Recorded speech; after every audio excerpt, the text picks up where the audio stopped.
More cash flow to the bottom line. I mean, at the end of the day, that is the most important thing in financing hotels, right? So Cash it's, flow. yeah, what's the most important thing? It's cash flow. You can't go to the permanent financing market and say the cash flow is going to be there. Check out all the great things we've done at the asset level. In some cases, rarely you might get some buy-in, but for the most part, I mean, they want to see that the cash flow is there and consistent and not volatile.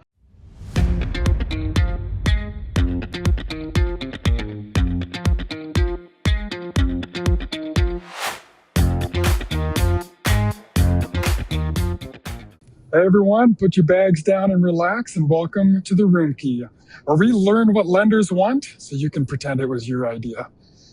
Quick question for my audience. If you walked into a lender's credit committee tomorrow, do you think what your story of your hotel is actually telling on paper, not the story you tell at the front desk, but the story your numbers, your PIP, your reports, and your cash flow tell? Today I'm with Ryan Bosch with Arriba Capital, and we're breaking down what is getting financed in 26, what's not, and how hotel owners can position themselves to get debt without getting handcuffed by the wrong terms. Ryan, thank you so much for joining me today. Yeah, pleasure to be here, Chase. Thanks for having me. Yeah, absolutely. You didn't start in finance, so we're going to get into that transition. But first, I want to go back. Actually, I want to go way back. Where did you grow up? Who was little Ryan as a kid? Oh man, born in Queens, New York. Family's New Yorkers. Most of my extended family's still there. Our family moved out of New York when I was a kid to California for a brief stint, and then ultimately Scottsdale, Arizona, where I grew up and still am today. Okay. All right. Did you finish out high school and everything there in Arizona? I did, yeah. Finished high school in Arizona, and then didn't actually end up going to college. I've got kind of a unique background story. Started a business when I was in high school.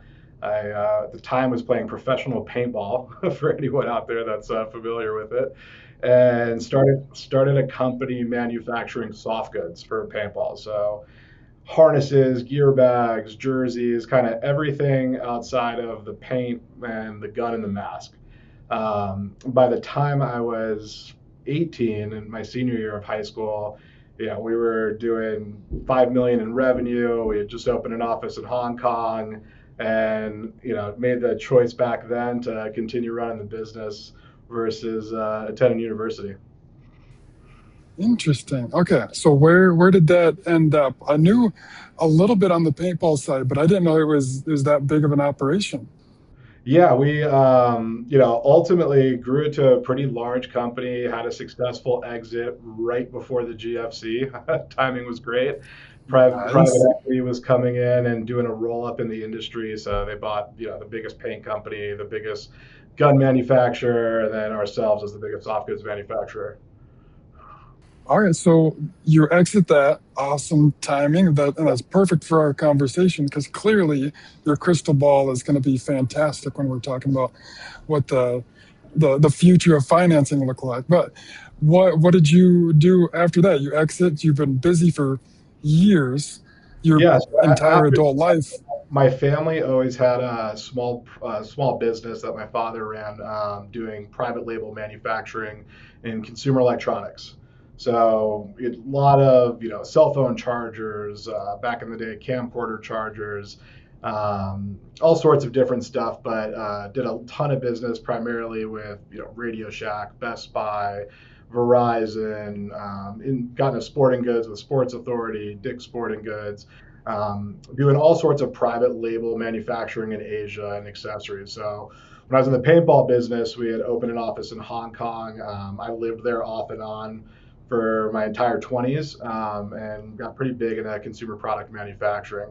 So ran that up until 2015. We took some big hits in the retail apocalypse with Radio Shack BKing. We were one of the top unsecured creditors in that. So that was a fun process to be in my 20s. And winded that business down, was trying to figure out my next move. I just met my now wife, never worked for anyone in my life. And I was about to take a job at Sprint Corporate, which would have moved us out to Atlanta. running an accessories division there. My now wife, had no interest in moving to Atlanta. I didn't want to move there at the time, and I had an opportunity come up with Nick, my now partner at Arriba Capital, and Joel, who we bought out last year. They came to me and said, "Hey, you know how to run a business, you know how to scale a business. We've got this nice little debt advisory business going. High margin, low overhead. Would you be interested in joining us and giving this a shot?" So joined them beginning of 2016. Here we are 10 years later. Nice. Nice. Awesome. Before we get into the weeds on the financing side, any products that you guys specialize in? For us, I'd say we don't really have a product specialty. We have asset class specialization, right? So a lot of debt equity advisory groups, they're focusing on all types of commercial real estate. So multifamily, industrial, retail. Hotels is typically a pretty small chunk of their overall business. For us now, we've been focused exclusively on hotels since 2019. Awesome. Awesome. Obviously, that's what we're going to be diving into quite a bit today. So with your background, all on the manufacturing side, the device side, how does that affect and change how you look at hotel risk today? Yeah, I mean, I don't know how much of it translates into how I look at hotel risk, but I'd say, we've got a pretty good lens. I think for us at Ariba, one of the edges we have being exclusively focused on hotels and doing a decent amount of volume, we're underwriting such a high volume of hotel deals on a monthly basis that I think we have probably a better depth and breadth of what's actually happening in the marketplace on a monthly basis than most. So I think we're seeing trends happen before a lot of people. And that helps us to assess risk on deals and helps us to figure out how to better position deals to the capital markets ultimately. Is there anything that you've noticed that some of the other lenders that are just dabbling or don't necessarily focus on the hospitality space, anything that they're missing, any big gaps in there that you take over after someone else isn't able to get to the closing table?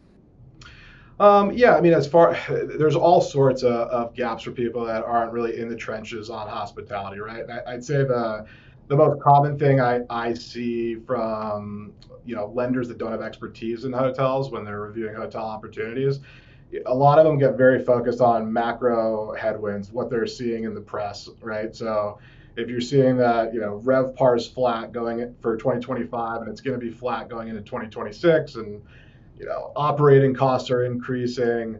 I think a lot of guys that aren't deep in the trenches in hotels look at that and say, hey, maybe we pause our strategy, right? Maybe we don't lend as much on hospitality. We're not allocating as much dollars into hospitality.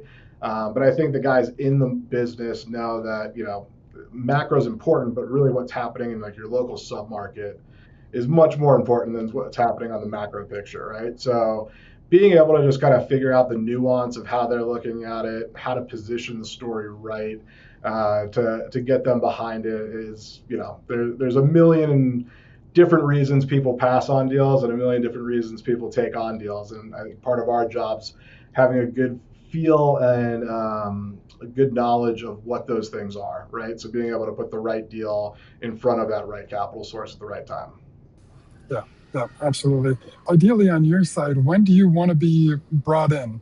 If a hoteler is looking to purchase or looking to refinance, at what point do you want to be involved in order to make it a seamless transaction, as opposed to what's too early and you don't want to be bothered yet? I'd say for us, we might be unique. We like being brought in as early as possible, right? I'd say the longer lead time we have on prepping the deal for market is great. But I'd say more important than that, on our side, we try to really look at ourselves more than just, debt advisory and taking a deal, shopping it out in the market, and try to take more of an advisory role with our clients, right? So if there's, decisions coming down, we want to make sure they understand the options 6 months before they're going to have to make those decisions and what's going to impact it. How deals are underwriting. We've got a lot of clients on both the development and acquisition side that, before they even decide to bite on a deal and take down a land site or, put an LOI out on an acquisition, they're having us do modeling, us figure out what the pro forma looks like, and really leaning on our expertise to help them, make the right decision on their investment. Yeah, I feel like one of the main themes of the podcast in general and my career is that real estate, hospitality, everything's very much a relationship business. And looking at the people around you, the team that you're putting together, the vendors that you're using, looking at them all as a partner in the grand scheme of things, because you really can't get too far with being sort of closed off. And you think the lender, oh, I don't want to tell them too much. I just want to get the deal done and then get them off my back. Or same thing with attorneys or managers, staff, whatever it is, brokers. On my side, if you look at everybody as a partner in your deal, you're going to be so much more successful, especially on the lender side, right? Because you, as a lender, are really a long-term partner in the deal. You're not successful if the hotel isn't successful. If they're not making money, they're not paying the mortgage, you're not getting paid, No, and vice versa. absolutely. I mean, I think to your point, viewing it as a partner, definitely being transparent, I think, is always critical, right? And not leaving too many skeletons hidden in the closet.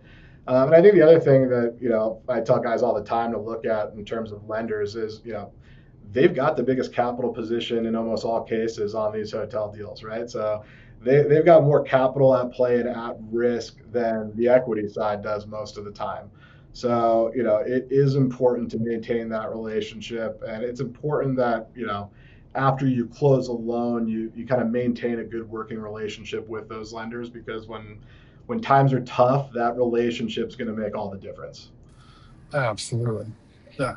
When you go through another 2020, having a good relationship, having open books, open conversation is going to make an enormous difference Absolutely. over just being transactional with your lender partner. Right. All right, getting into 2026. Let's talk some lending realities here. If an owner says hotel lending is dead, what is the most accurate correction to that? If an owner tells me hotel lending is dead, I would argue that tooth and nail, because I think the opposite is true. I think today there's plenty of capital available in just about every product type there is. I mean, we've seen on the bank side, which is obviously the biggest participant in hotel financing, typically 40 to 50% of the overall market. We've seen banks in the last 12 months really open back up and come back into the market in a pretty big way. So, I think post Silicon Valley Bank collapse, we saw credit markets tighten up, depository relationships strained on the bank level, which flowed through to hotel originations. Where, there was a time, there was a joke, every bank you would talk to on a hotel loan would say, I don't even want to look at it if you're not bringing 10 to 15% in depository relationships, which is a non-starter for most hoteliers, right? I think that tune's pretty much completely changed heading into 2026. We're seeing banks that have, shored up their balance sheets, are in better liquidity positions, and are actively looking to go out and originate business. I think where we hear that a lot, where it's, hey, it's tough out there getting financing for a hotel. It really comes down to the property level, right? If property isn't producing sufficient cash flow, right, it's always going to be challenging going out and figuring out financing, because there's got to be a business plan in place to kind of right the ship and solve that issue, depending on what your basis on the asset is. But for properties that are performing relatively well, and not seeing declining NOIs, I think there's plenty of capital available out there today. What kind of deals are you seeing getting done the easiest right now? Getting done the easiest right now, I think acquisitions at new bases, right? There's not a lot of acquisition activity, but I think there's a lot of lenders that are looking to place debt on acquisitions.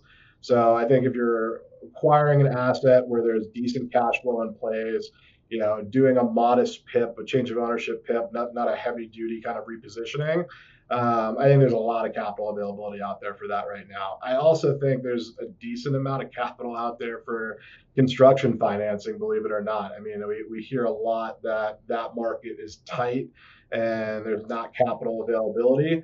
But we're kind of finding the opposite to be true. It's not the case for every market, but I'd say most markets we're seeing a pretty big appetite for construction, both on the regional bank side. Debt funds are chasing that. But I think the harder part there again is finding those development deals where the underwriting makes sense, the deal pencils. Yeah, that's probably more challenging than finding the debt for it. Okay. What about the hotel that is underperforming? Obviously, everybody got hurt a little bit in 2020 over COVID, and it never really picked back up. Are running low occupancy, low cash flow.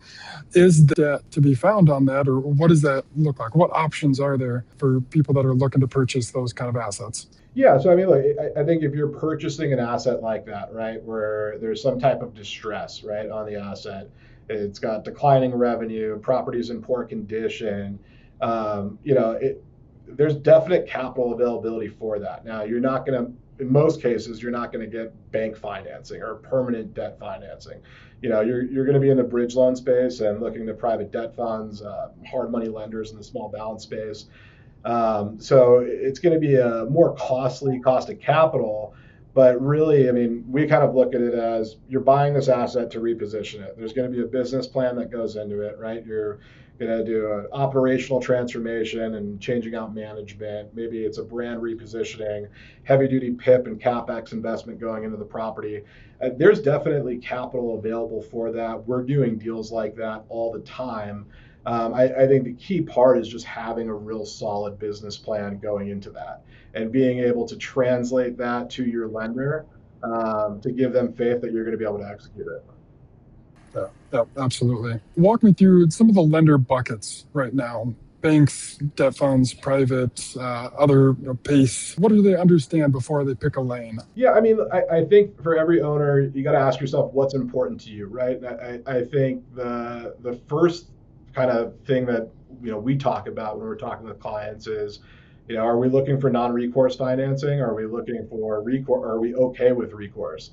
On the non-recourse side, if you look on the permanent debt side, I'd say predominantly the bulk of the market's in CMBS, but you've got some banks that will do non-recourse or limited recourse carve-outs. Life insurance companies are, selective on hospitality, but definitely still active in lending, and that's a non-recourse source of capital. So, for permanent financing, non-recourse, I think those are the three main buckets. You've got life insurance company money, CMBS, and banks selectively in lower leverage situations offering non-recourse. On the recourse side of it, there's regional local banks, credit unions are pretty active. And then outside of that, you've got all the government guaranteed options, right? Which I think is extremely prevalent in the small balance space. When I say that, it's sub 15 million. You've got SBA, 7A, 504, USDA, and those have always been consistently active since I've been in the business through every cycle. Awesome. Anything that you prefer to play in? For us, I don't know if there's a preference in what capital source that we work with. For us, it's really trying to find what that right marriage is, right? What the story of the asset is, the needs of the borrower, and then matching them to that right capital source, so it makes sense and it's a win-win for everybody. Is there anything that is being underwritten harder now than, say, pre 22? I'd say everything. I think lenders definitely are underwriting hotels more diligently than they have in the past. But I'd say, if the question is more, what asset classes are lenders, is there less appetite for in the market? I'd say more than anything, the full service boxes and tertiary markets where, you're not in a CBD. So if you're a Marriott full service in, a secondary tertiary market, it's an older box, and those are the tougher assignments that we're seeing today. Yeah. As far as documents go, is there one or two missing documents that really cause stalls in the lending process? Ooh, that's a good question. I think it's having. I think On the asset level, the most important thing, documentation, is just having strong financials, right? And really having good historicals. I think when you run into those situations where, especially, and we see this more in the small balance space, obviously, but where you've got missing years of financials from the seller and no way of showing that to a lender, missing tax returns that aren't filed on time, all that small stuff definitely makes deals more challenging. And I think one of the things I tell guys all the time is, try to be organized on that. Where I think for a lot of people, it's a once a year thing that they look at with their accountant at the end of the year, especially in the small balance space. But if you can be more organized and on top of that, when financing comes around, it makes life so much easier. Yes, absolutely. Jumping into rate strategy, term structure. I heard you say recently that don't build a plan around rate cuts. Yep. Translate that into a practical 12-month plan for, say, somebody that owns 2, 3 hotels. Yeah, so I have this conversation with people on a daily basis right now, and I think if you're watching the news and you're not really paying close attention to what's driving interest rates for hotel lending, people are seeing Fed's cutting rates, right? And the Fed is planning on a continue rate cuts going into 26. While that is great, when the Fed cuts rates, it's really affecting short-term borrowing rates, right? So what directly correlates when the Fed cuts, prime drops, right? Which is great for SBA borrowers or short-term borrowers. SOFR drops, 1 month term SOFR drops. All of your short duration rates are going to drop. So how does that translate to hotel borrowers? If you're going out and doing short duration financing or floating rate debt, you're going to see some compression there, and you're going to see rates materially come down.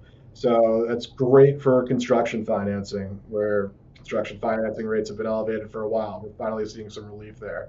If you're doing an acquisition and need a bridge loan to reposition the asset, that bridge loan is going to be a little bit cheaper because it's going to most likely be pegged off of 1 month term SOFR. If you're in the permanent financing market, right, and you're acquiring a cash flowing asset, you want to lock in, a 5 or 10 year fixed rate deal with a bank, CMBS, life insurance company, that's almost always going to be fixed off of the corresponding treasury rate. So the 5 or 10 year treasury bill plus a spread. We are not seeing the treasury go down. We haven't seen the treasury go down much at all this year. After the last Fed drop, we actually saw it pop up a little bit. And if you look at the forward curve for the 5, 10 year treasury, it's going up for the next 10 years. That's the market prediction. Now, the market's not always right, but I think the treasury bill has much more of an impact on borrowing costs in the hotel industry. There's a direct correlation to values of hotel assets. So if I'm watching any indicator for interest rates, that's what I'm looking at, is what's happening on the 10-year treasury and what's the market predicting it's doing over the next 10 years. All right, a concept I like to get into called no hotelier left behind. I want to dive into a few terms to have you, because I get a lot of questions, and I can explain some stuff relatively well, but coming from your side, total capital efficiency. What does that mean in real life? I think the way that you have to look at that as an owner is take a step back and what's the goal, right? What's the goal between you and partners or your investors in the project? Is this going to be a long-term hold where you're going to be in this deal for 10 to 15 years? We've got a lot of clients that buy assets and never sell them, right? They just constantly build a portfolio and they're in those deals for quite some time. And then there's guys that are looking at shorter duration investment horizons of 5 years, 10 years. They want to reposition an asset, stabilize it, sell it, move on to the next deal. So depending on kind of what your risk tolerance is, right, and what the objective is, I mean, there's so many factors that go into figuring out your capital strategy, right? Like CMBS is a good example. It's a constant thing we talk about with clients when we're looking at that. Right now everyone's doing 5 year deals. Pre-COVID, you would never see 5 year deals. Everyone was locking in on 10 year money. Yeah.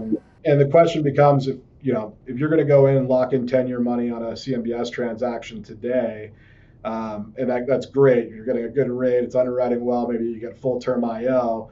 But if you want that flexibility and you think, hey, there's north of 50% odds we sell and transact on this asset in the next 5 years, it's going to make it such a more challenging transaction because you're going to have defeasance costs, and most people aren't trying to assume CMBS loans in most cases. So it's there's trade-offs with every strategy that you go in, and I think it's really understanding what the client's needs are from a long-term standpoint to match that right capital to them. And Yeah. I think the other side of that coin is, the quickest way to get burned in hotel investing is over leveraging, right? So it's figuring out, kind of what your risk tolerance is there. I mean, no matter what type of financial modeling you do, in most cases, if you increase leverage, you're going to see those returns on your pro forma and in your model increase, right? But it's the associated risk that comes with going after those elevated returns. Yes, absolutely. What about floating to fixed hedges? Yeah, I mean, floating to fixed hedges, I think it's always good to have some floating rate debt out there in the event that, the market does turn, depending on what your portfolio makeup is, right? For most clients right now that we deal primarily in the mid market. When I say that, it's, deal sizes of, call it 10 to $100 million, which is a pretty big range, but just not institutional. And when we're talking to clients about that, I think more than anything, our clients today want flexibility. They're seeing, hey, the Fed's repositioning, there's a lot of volatility in government. And even if the forward rate curve says it's going up over the next 10 years, there's good chances it doesn't play out like that.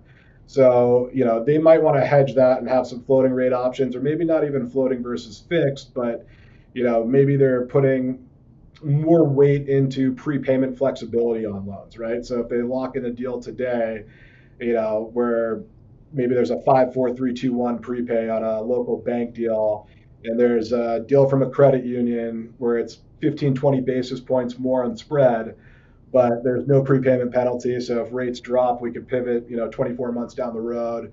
We're looking at all of those angles on every deal. Yes, yeah, absolutely. And knowing the market well, knowing that asset class well makes all the difference in the world, I think. Yeah, absolutely. What are you looking at typically for interest reserves right now? When you say that, what do you mean? Like what in what situation? On a purchase, and they're coming in, maybe they're repositioning the property, and any kind of reserves, whether it's specifically interest or keeping the capital there at the bank, any Got it. particular Yeah. guidelines that you're looking at? So typically when we're seeing that, right, it's they're mitigating for some type of a risk, right? So like when I hear interest reserves, my first thought typically is on construction loans, right? You're building in interest reserves to cover until the property stabilizes. But I think what you're asking is more, bridge repositionings, or even some cases we'll see reserve requirements on permanent financing, right? Where maybe you're in a very seasonal market and the lender wants a 6 month P&I reserve for that seasonality risk, right? I'd say we're not seeing any trends today where lenders are asking for more reserves than they have in the last 36 months. But what I would tell you is, I think that's one of those important things where if you don't know the market well and you can't kind of explain the deal well and fight against that and combat that with lenders, it's tough, right? I think that's where having like a good capital markets advisory comes in. But we run into that a lot. CMBS lenders love adding reserves to all deals, right? So you're going to have 4% FF&E reserves, taxes, insurance, all those escrowed and reserved on a regular basis. With CMBS, seeing a higher prevalence of them asking for some type of seasonality reserve. So they'll look at it and say on a monthly basis, on the last 12 months, maybe, summer's your soft shoulder season in your market, and there's 4 months there where you're going to be below a 1.0 debt service coverage ratio. They might want to say, hey, we're going to reserve those 4 months. Now, you could combat that, right, by kind of showing exactly how the market's performing. You're performing, at a 2.5 debt service coverage ratio, maybe January through March, right? So there's ways to position that and combat that, but I'd say as a general rule of thumb, we're not seeing aggressively more reserve requirements in the capital markets than we have in the past. Okay, good, good. Now, obviously, one of the more important aspects to all of this is the PIP CapEx financing. Typically, obviously, resale buildings, not new Yeah. construction, but on the PIPs, how do lenders typically view a property with a big PIP that's coming up due soon? I think it's scary to most lenders, right? I think the biggest risk associated with most lenders is kind of twofold. One, it's how expensive is that PIP going to end up being ultimately, right? I think they've seen so much volatility in costs, whether that's FF&E, tariffs affecting it, labor costs on construction, et cetera, that a lot of these PIPs have gone over budget, right? From what borrowers anticipated it costing, budgets they provided lenders. So I think there's a lot of experience in lenders over the last couple of years where they've seen those budgets get blown out by quite a big margin. So I think one, they're doing a lot more due diligence on the bids, the validity of the bids up front now. I think the days of just kind of putting on some scratch paper, it's going to cost us 25,000 a key, submitting that to the lender, those are over. They're going to want to see full bid schedules. They're going to want to see invoices from FF&E providers, et cetera. And I think the other part of it that's just as critical, it's, what are you going to accomplish at the asset level post PIP, right? And how much more of your fair share of that market are you going to get post PIP? And is there a lot of ceiling left on maybe ADR occupancy? So one of the challenging things we see a lot, and we've seen more than ever in the last couple of years, is you have some assets that are performing extremely well. They go to sell, and they're already number one in their comp set, right? So maybe they're doing 136 penetration on RevPAR, but there is a PIP required by the brand.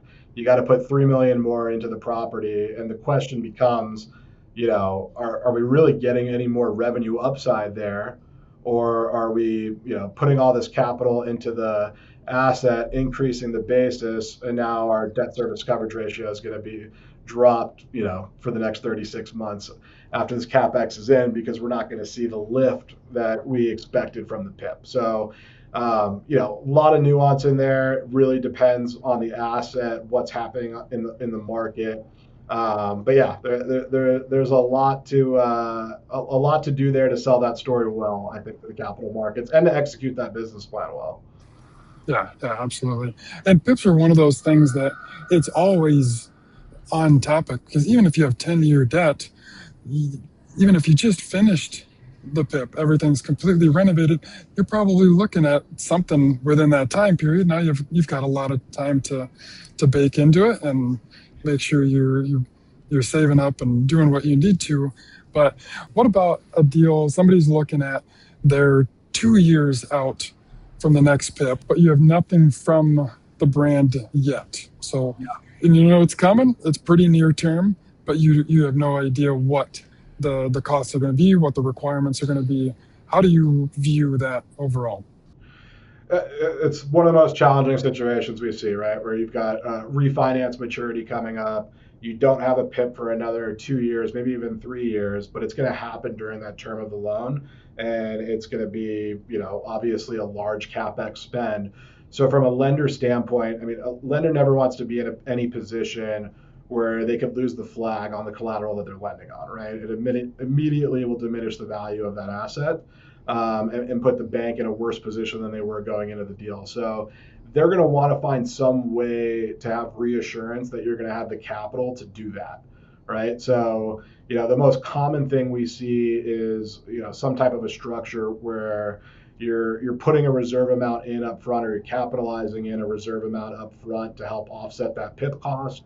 And then maybe, instead of doing your typical 4% in FF&E reserves for the first 2 years, you're doing 10% in FF&E reserves, whatever the number is, held in an escrow at the bank, to ensure that you've got the capital needed to go ahead and do that PIP. Yeah, absolutely. Again, having the conversation as early as possible, getting as much information up front, just makes the whole process a lot cleaner, a lot easier. Yeah, and I want to be clear, like it's not always the case. You're going to have to reserve all of that capital on every deal. you could show the bank you've got a good balance sheet, solid liquidity, where it's not going to be an issue for you to find the capital to go ahead and do a $2 million PIP on that asset. You could probably get around that in some cases, but yeah, every bank's going to want some assurance that there's capital there to perform it. Yeah, I guess a closing example of where refinance proceeds or purchase proceeds are used to complete the PIP. Walk me through how a deal like that can get structured, how it works. Yeah, I mean, I'd say just about every acquisition or refinance we're doing as of late has some type of a component of a PIP, right? So, how the structure works is really no different than a construction loan, right? You're you're paying interest on the proceeds that are given, and the structure typically is you've got duration to go out and complete the PIP. You're funding draws as you're going through and doing the work. The bank's, funding that, adding that to your loan balance until the PIP's complete. So it's really not that complicated of a process on the financing side of it, or the actual mechanism of how it plays out. It's a more complex on just kind of walking through the story, making sure you're on time, on budget. I think where some of those deals go wrong post closing is exactly what I was saying earlier, where budget gets blown out, borrower comes back to the bank asking for more capital to help on the PIP. Bank says no, right? We underwrote the deal at X. We're not going to increase our basis. You got to figure out how to do that, and that creates a lot of stress on the borrower side. So, I think just having a real good budget going in, hard bid, have some good contingency padded in there so you don't end up in those situations is key. Yeah. All right, I want to go through a little deal lab with you. All right. Scenario A. Scenario A. Owner wants a cash out refi, but performance is fine, but not great. What are 3 levers to move the needle the most? 3 levers to move the needle the most. He's looking for a cash out refinance, and performance is good but not great. I mean, really, when you want cash out on an asset, the biggest things that you're looking at are what's the cash flow, right? Can the cash flow of the asset service that debt comfortably? So what are the metrics that you're gonna look at? Like when I look at it, we kind of look at 3 different things. The first thing is DSCR, right? You're gonna make an assumption on what you think market rate's gonna be on your deal when you're underwriting it before a refinance. So let's say right now, most hotels that we're seeing bank financing, even CMBS, is probably mid sixes, right? So I think that's what we're underwriting most deals to today. That might be plus or minus 100 basis points either way. But for 70-80% of the market, that's where it is. A lot of people will underwrite to a 125. I don't see too many lenders lending on hotels at a 125 DSCR. Just give that, that's the bare minimum. So we usually underwrite, depending on the market, anywhere from a 125 to a 13. The other thing we'll look at, especially if you're going non-recourse, right? CMBS, life insurance, they're going to be more debt yield driven than DSCR. So they're going to underwrite to probably a 12% debt yield. And then lastly, LTV, right? What's the asset worth? We're not seeing leverage above 70% in most cases. So, it's the first step is, does it hit all 3 of those check marks, right? Or one of those check marks. Maybe you have a tighter debt yield. So let's say we see an instance all the time, 10% debt yield, but it's got a 135 DSCR. Might not be able to go out and get non-recourse financing at the ask, but we could probably go get a regional bank deal, right? Then the other piece of it, the valuation. And value is tough, right? I think if you ask any hotel owner today what he thinks his asset is worth, and then what the market's willing to pay for it, and what an appraiser will put as the value on it, are probably 3 different values, Yes. right? So I think that's probably the biggest challenge. And then lastly, it's basis in the deal. I think what most banks and even CMBS to a degree, they don't want to see all of your equity, all of your skin in the game out of the deal relatively quickly. So, an example of that would be you buy a hotel for 10 million, you've increased the value by 5 million relatively quickly, and your basis in the deal, let's say, is 5 million. You want to go pull out your basis and completely get 5 million cash out in year 3. It's going to be extremely challenging to do. Most banks are going to want to see some level of skin in the game still, and basis matters. And I think as time goes on in deals, that kind of changes, right? If you've been in that investment for 10 plus years, even 5+ years in most cases. What that basis is kind of diminishes in importance, but it is a big thing that lenders look at. Awesome. All right, scenario B. Buyer wants to acquire a flagged full service deal. What's the quickest way to know if it's financeable without wasting 60 days? Call a very good debt broker. Yeah, I mean, Awesome. honestly, and I think it goes back to kind of what I was saying, right? Everything I just said on a cash out refinance, those kind of key underwriting metrics. I mean, those are three of the more important metrics you're going to see, right? Of just like the quick, does this make sense? Depending on what your leverage level that you're underwriting is. If you're buying a full service box tertiary market, or even in a nice urban core CBD, and it's a repositioning play, it really comes down to what that business plan is, conviction of it, and can you sell that through. So if by month 24 to 36 you're kind of stabilized and ramping back up on the new business plan, you've got sufficient cash flow there. It's really being able to convey that story and get buy-in from the lenders of can you go in and pull that off. Right. Yep. All right. Scenario C. I'm going to see if I can stump you. This one won't stump you. Getting a bridge now, permanent later. What milestones do you want to see in the first 6 to 12 months to make the permanent financing realistic? More cash flow. More cash flow to the bottom line. I mean, at the end of the day, that is the most important thing in financing hotels, right? So Cash flow. what's the most important thing? It's cash flow. You can't go to the permanent financing market and say the cash flow is going to be there. Check out all the great things we've done at the asset level. In some cases, rarely you might get some buy-in, but for the most part, I mean, they want to see that the cash flow is there and consistent and not volatile, right? It's like one of the other challenging things is if you're doing a deal and you're out in the market and you're seeing a declining trend of NOI over the last 3 or 4 years, right? Unless you've got a very compelling reason of how you're turning that around, I mean, that's a very difficult hump to get over, right? Yes. So at the end of the day, cash flow is king. Yes. And I work with a lot of investors that is what they do. They're buying those underperforming hotels, uh, getting the performance back up, maybe reflagging it, and then eventually either refinancing or selling off. And so this is a situation that we go through quite a bit is what does that forecast look like? What is the potential? What is the market going to be able to actually hold? And obviously having the lender in place to be able to bounce all of those numbers and that scenario off is vitally important. Yeah, what I would tell people is a good takeaway that I tell people all the time is really get in the weeds of how you're going to do that, right? So I think a lot of people will look at an asset and say, it's managed by this massive third-party management platform. They're operating it inefficiently. We're going to come in and just improve the bottom line 20% no matter what. That's our entire play on the asset.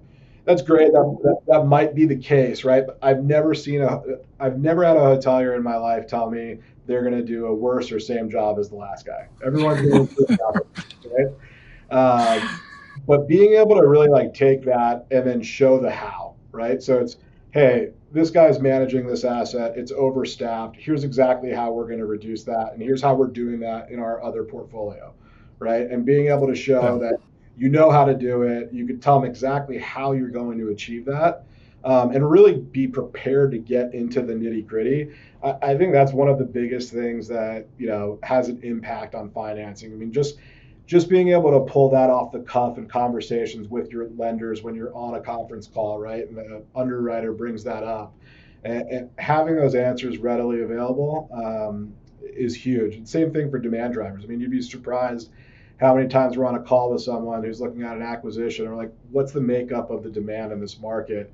And they can't tell us. Right? They're not sure, right? They're like, I'm not sure. We're, market's running at 75% occupancy, so there's nothing to worry about. It's, you got to get into that kind of second layer, be able to answer those hard questions.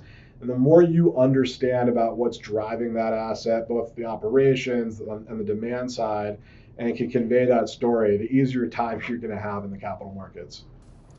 And this is a piece that I work with sellers all the time.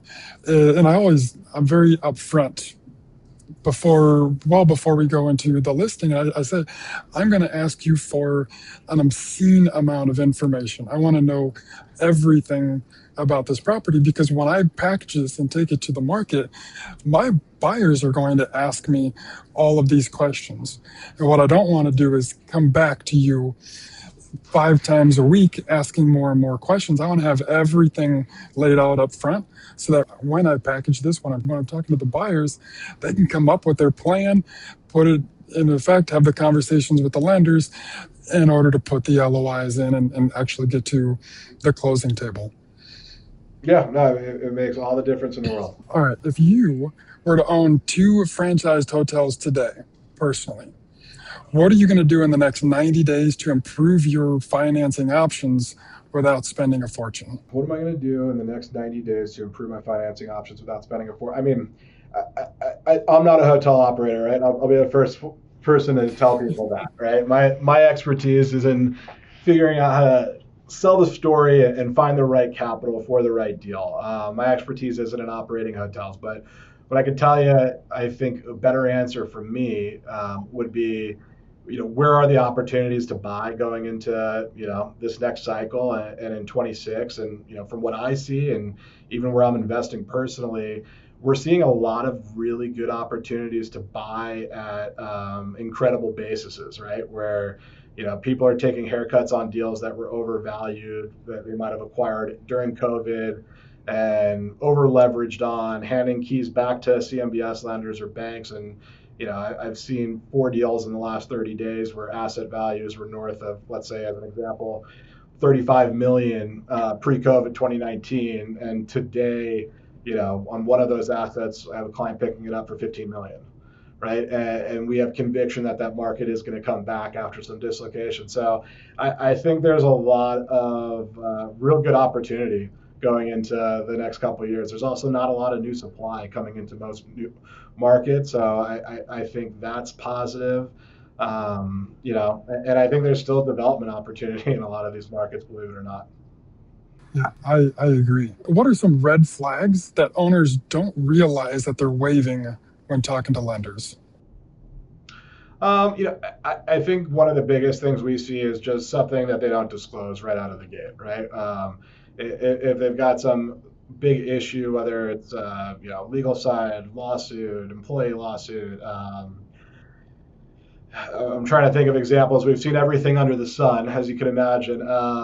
But Yes. I think it's when you don't kind of tackle the problems head on and you leave it below the surface level.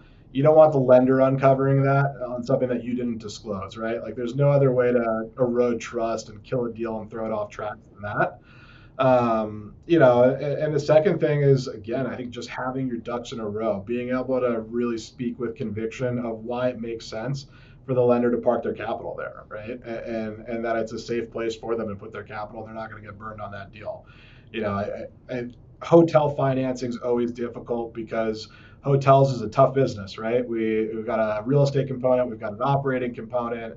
You got to be good at both. You've got to really understand capital markets on the financing side. So you really Yes. have to have a lot of expertise to do well in hotels. And because of that, we have a higher delinquency rate than most other asset classes, right? Office being the outlier right now, post COVID. I think we've had our tailwinds and wins being the hotel guys, not just not being office guys the last couple of years, but there's always going to be a decently high distress rate in hotels. Because of that, we're always going to have a harder lens on underwriting of a hotel asset, both from the asset level and the sponsorship level, because they've got to have conviction that you can go out and run that asset and asset manage it better than the last guy. So that's what I see. It's guys that aren't prepared, that can't answer those questions, and that aren't disclosing everything that they should up front. Those are the 2 red flags for us. Yes, agree. All right, before you check out, you got to have your wake-up call. A few rapid-fire questions for you. All right. What's one financing mistake you see smart owners repeat? Good question. I think just leaving meat on the table and negotiating deals and not knowing where to push and where not to push sometimes. That's the constant mistake I see. I like that answer.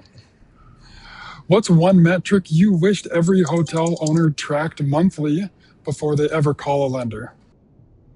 Net operating income. Why? I think that, again, like to our point earlier, cash flow is king in this business. Understanding that operating, what your NOI is, what the trend on that NOI is, and how lenders are underwriting that NOI more importantly, right? I think a lot of guys forget most lenders are underwriting with 3% management fee, even if you're self-managing, 4% FF&E reserves, even if you're not holding any reserves, which a lot of guys in the small balance space are, and a lot of guys, period, post-COVID weren't. So I think having a good track of that and understanding just the key metrics that the lenders are looking for and understanding where their property sits. Okay.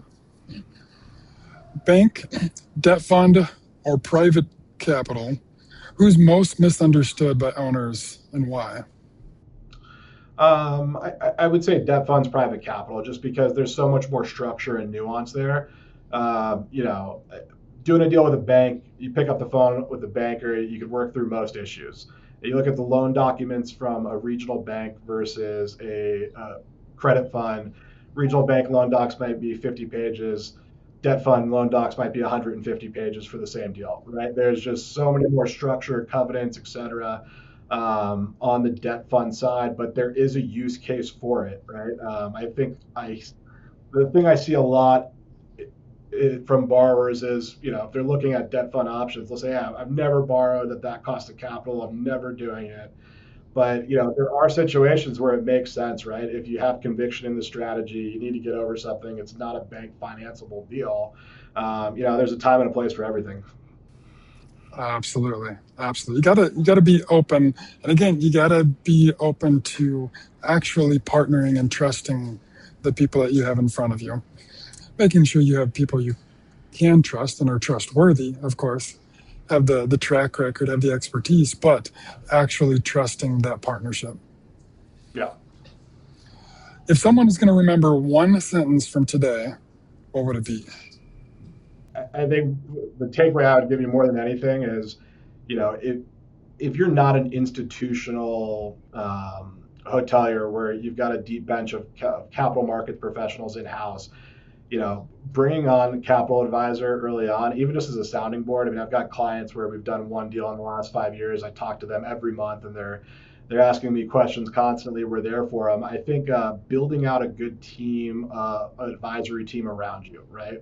Where if you're wondering what's happening in the debt markets or how you should be positioning things 6 months from now, having the right people to call and talk to about that is key, and building that good network is key. So, like the thing I tell all of our employees here at Arriba all the time is, yeah, the job is being a capital markets advisor, but how you win clients and trust is, being an advisor and giving them sound advice. The amount of times I tell clients, hey, don't do this deal. You don't need me. Take the deal that the bank's offering you. It's going to be better than what you're going to find out in the market.